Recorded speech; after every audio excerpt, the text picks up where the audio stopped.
and I had just got cut right before season. It was a pretty cruddy deal. So I played Division I ball at Lamar.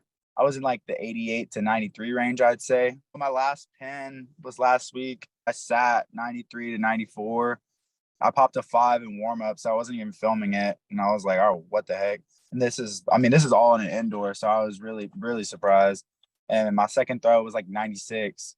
And then the pin after that, actually last week, I was also 93 to 96. So I've been in that 93 to 96 range for the past 2 weeks now. And it's kind of crazy to me because it's only been 2 months. And, I'm sitting basically what I was topping at Lamar. It didn't take a lot of convincing from him because it was so easy to like talk to him. And I was learning a lot just from implementing what he said in the free analysis. I have a lot more command, adding more pitches. My slider feels better.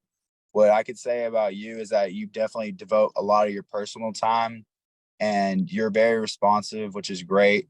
And if anybody's on the fence about getting better and if they want to get where they want to be, like, you're definitely a great avenue for them. That's what I think. All right. So I'm here with David, one of my favorite athletes to work with. David has been crushing it.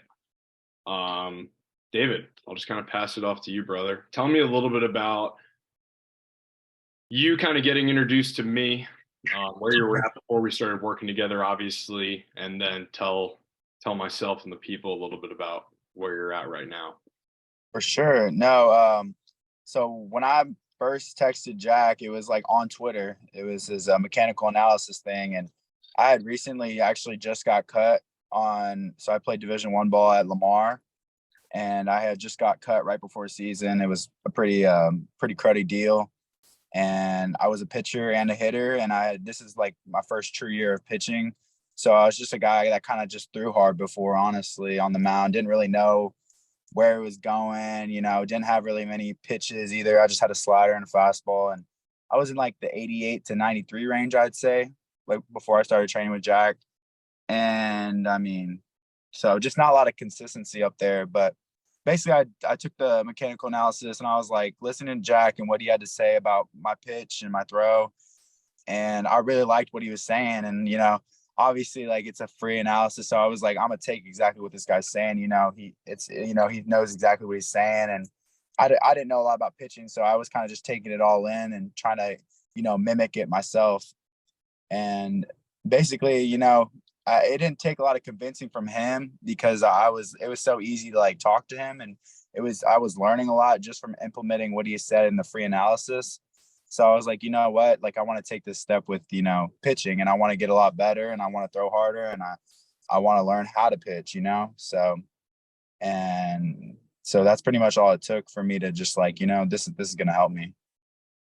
Awesome. So 88 to 93, struggling with command, pitches, kind of the whole 9 yards as far as like getting acclimated to pitching, right? Mm-hmm. Tough spot to be in, but talk to me a little bit about obviously the strides that we've made. You've hit some pretty big PRs. You're starting to gain some traction on Twitter. For sure.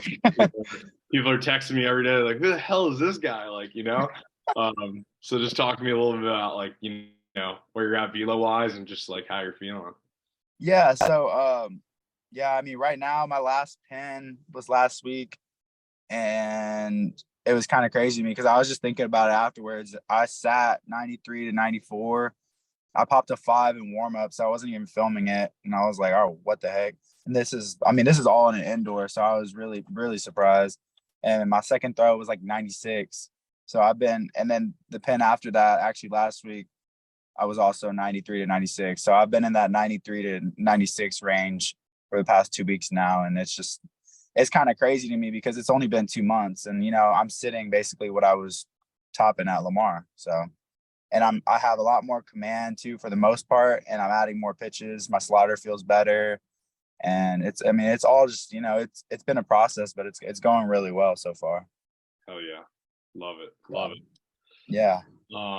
Awesome. Well, talk to me about like the process. Like obviously we've done a ton of things. We've working on your strength a little bit, doing some mobility stuff, obviously the throwing side of things. We've done, some big things as well, but what's some things that you really enjoyed about the process? And then what are some things additionally that you would kind of change or tweak kind of moving forward if you had it? For sure. Like you're saying things that I would change personally, like what I do, or like on like our Yeah, side of we'll things. just start with things I would start with, things that you enjoy, really. Okay.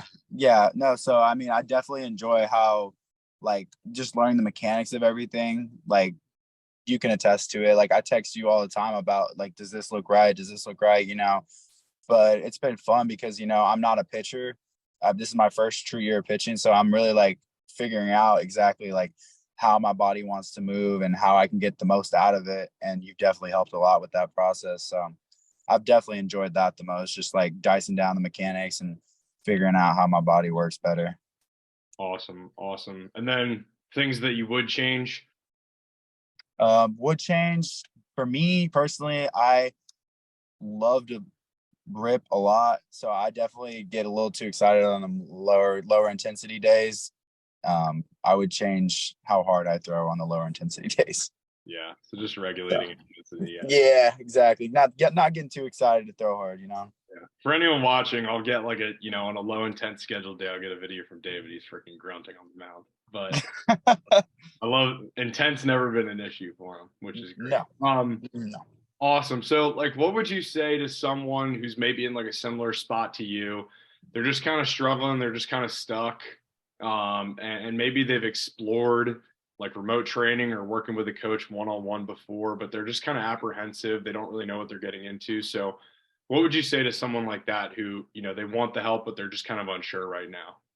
for sure. I mean, I would definitely just tell them like if they're considering like a big name, like I don't. There's a lot of them out there, a lot of services. I mean, those are great. They do their own thing, but what I could say about you is that you definitely devote a lot of your personal time and you're very responsive, which is great. And if anybody's on the fence about getting better and if they want to get where they want to be, like you're definitely a great avenue for them. That's what I think. So that's Awesome. what I tell them. Appreciate it, brother. Yeah. Mhm. I appreciate you tenfold just for Mhm. not only your performance, but, just your personality. And, I enjoy our conversations, For no matter sure. what time it is, whether it's a Friday night at 10 o'clock or, whether it's whatever, Thursday at noon. So, Yeah. yeah, No, man. me as well. Here. Yeah. Well, I think we got a lot left in the tank. You obviously got a lot more work to do. I'm excited for the future for you. Appreciate Still a it. free agent as well, still looking for a school. So, Yeah, school and everything. Still looking for yeah, everything, honestly. yeah, yeah. So, Well, awesome. Well, I appreciate it, brother. Like I mhm. said, I'm excited for the future, and we're gonna keep ripping it. Absolutely. No, Aw- for sure. Awesome.